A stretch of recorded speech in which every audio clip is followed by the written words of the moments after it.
Hello दोस्तों। मैं ऐसे ही ये एडवांस का क्वेश्चन सॉल्व कर रहा था।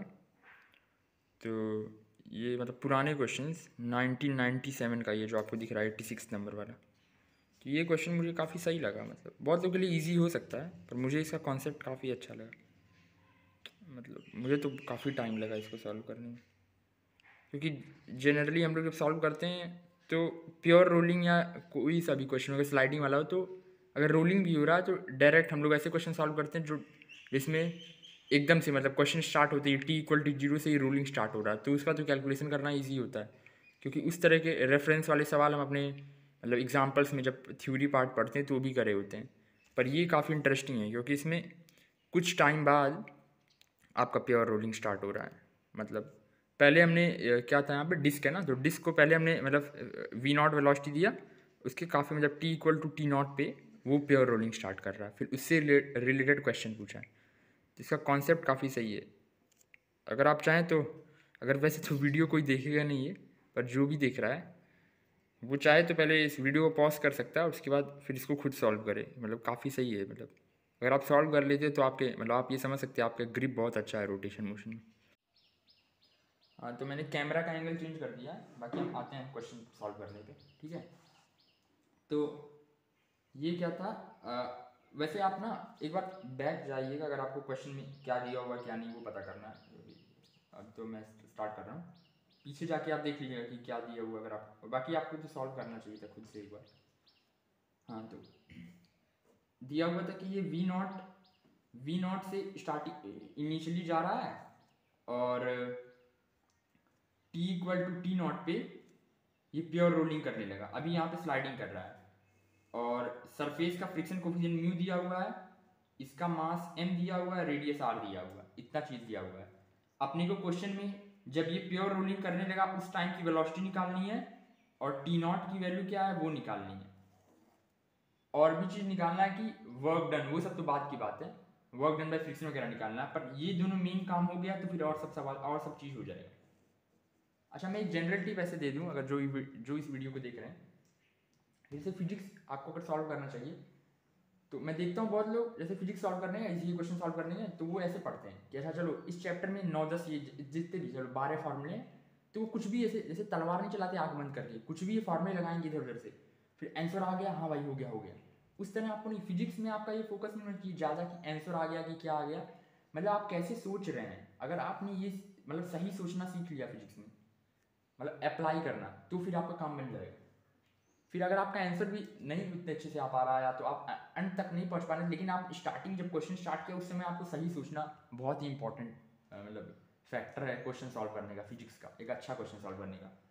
और नहीं तो ऐसे आपको नहीं करना चाहिए कि कुछ भी मतलब कुछ भी फार्मूला लगा दिया, आपको पता भी नहीं क्यों लगाया। मतलब आपको ये डिफरेंस पता होना चाहिए कि हाँ अच्छा ये वाला कॉन्सेप्ट क्यों लगा रहे हैं, और अगर लगा रहे हैं तो इसका रीज़न क्या है, और अगर ये वाला नहीं लगा रहे हैं तो क्यों नहीं लगा रहे हैं। तो ये सब आपको अगर अच्छा डिफरेंस है तो आप मतलब कि एक कॉम्प्लेक्स जो कहते हैं ना जे एडवांस का सवाल, उस टाइप का सवाल आप मतलब मैक्सिमम सवाल सॉल्व कर सकते हैं। क्योंकि जे एडवांस में जहाँ तक मैं देखता हूँ कि वो ऐसे ही मतलब कि बेसिक बेसिक कॉन्सेप्ट ही होते हैं, पर उसको मिक्स करके एक अच्छा सवाल बना देता है। तो ज़्यादातर लोग, हम जैसे लोग क्या करते हैं, ज़्यादातर उस पर नहीं ध्यान देते हैं अपन, मतलब कि तो इसलिए हम लोग का सवाल जल्दी सॉल्व नहीं होता। बाकी हाँ, इस सवाल पे आते हैं। तो वेलोसिटी अपने को निकालना है इस पॉइंट पे जब प्योर रोलिंग कर रहा हो t0। यहाँ पे क्वेश्चन दिया कि t=t0 पे प्योर रोलिंग करने लगा, तो वो t0 भी निकालना है। अब ये ऐसा क्यों हो रहा होगा, इसको आइए समझते हैं। मैं एक बार ओवरव्यू दे देता हूँ, फिर मैं मतलब कैलकुलेशन जो कहते हैं ना उसको मैं करूँगा बाद में। पहले मैं ओवरव्यू दे देता हूँ, आप 2x पे इसको देखिएगा ज़्यादा सही रहेगा।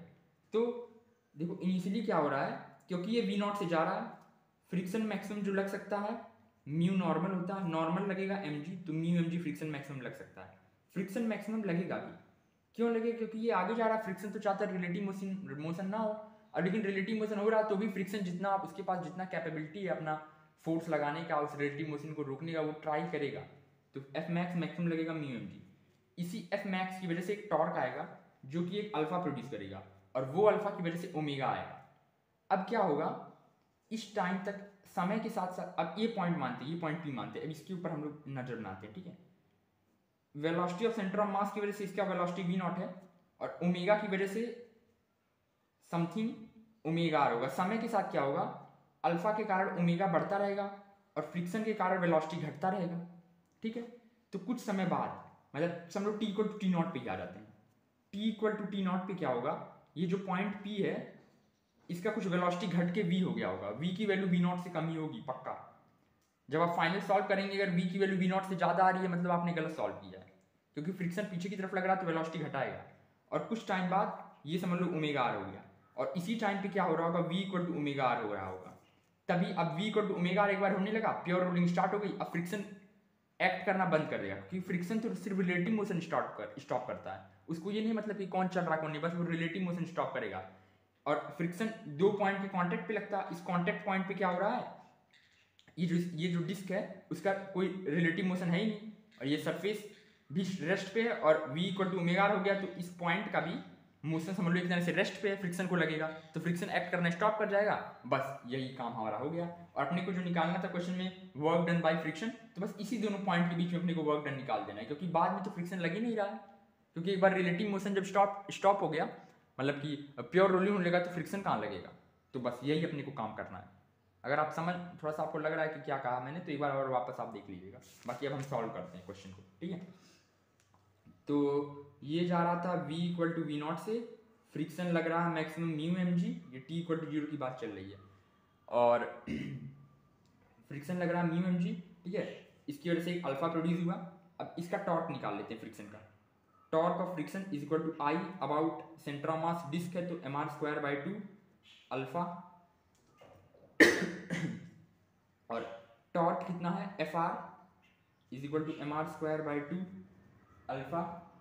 फ्रिक्शन कितना है म्यू एम जी, तो mu M G R is equal to M R square by 2 into alpha, M गया आर गया, अल्फा आ गया 2 म्यू जी बाई आर।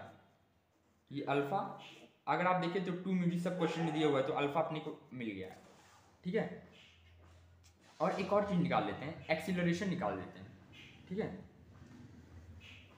क्योंकि एक्सीलरेशन एफ एक्सटर्नल, एक्सीलरेशन पीछे की तरफ आएगा, बस एक अगर एक्सटर्नल फोर्स आप देखें तो सिर्फ म्यू एम जी है और वो पीछे की तरफ लग रहा है, तो एक्सीलरेशन पीछे की तरफ आएगा।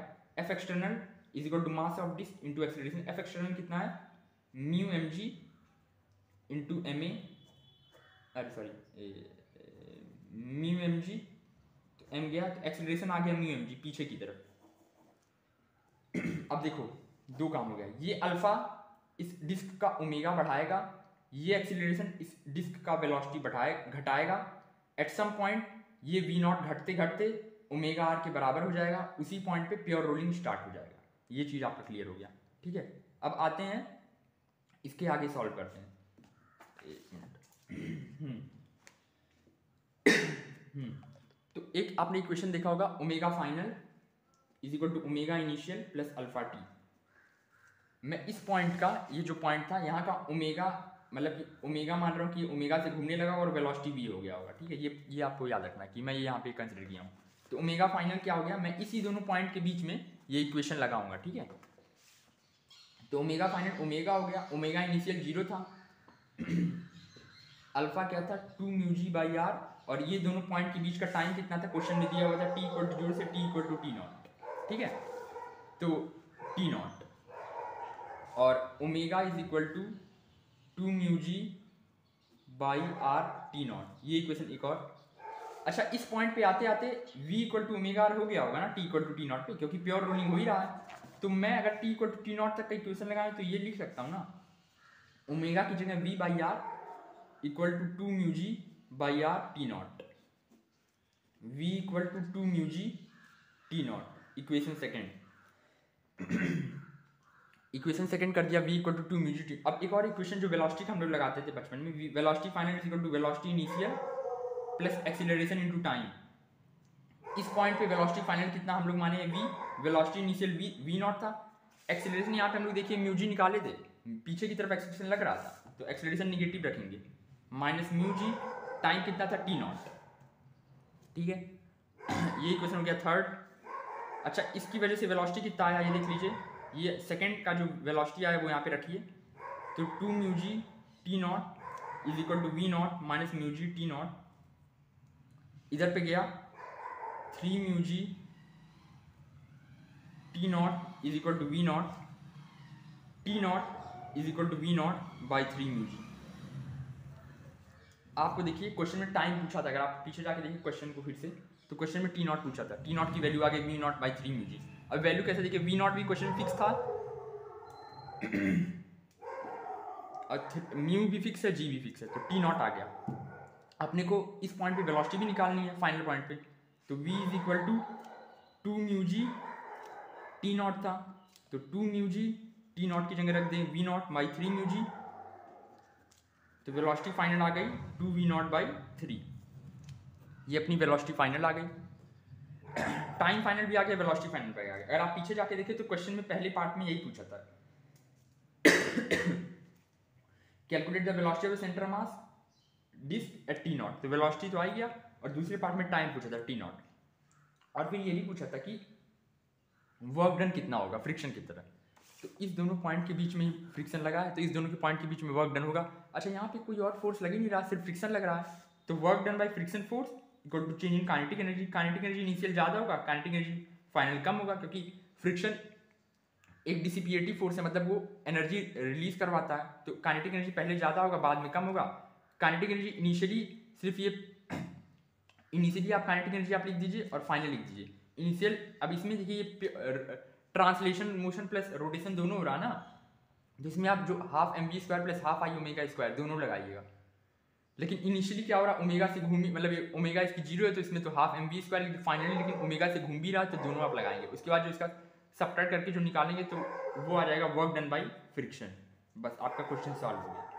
इस तरह इस क्वेश्चन को सॉल्व करेंगे।